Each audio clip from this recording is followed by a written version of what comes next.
Narito ang sunod-sunod na gabay kung paano i-download at i-install ang Weseya app sa iyong cellphone o anumang gadget.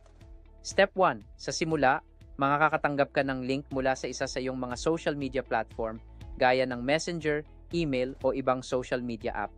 I-click ang link na ito at dadalhin ka nito sa Step 2.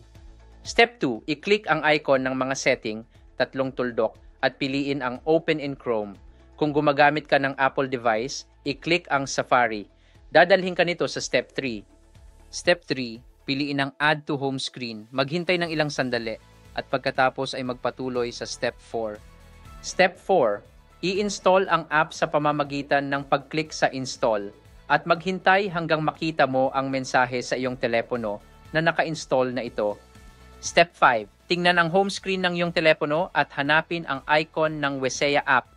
I-click ang icon upang buksan ang app at handa na itong gamitin upang mag-register sa aming Weseya app. Salamat po.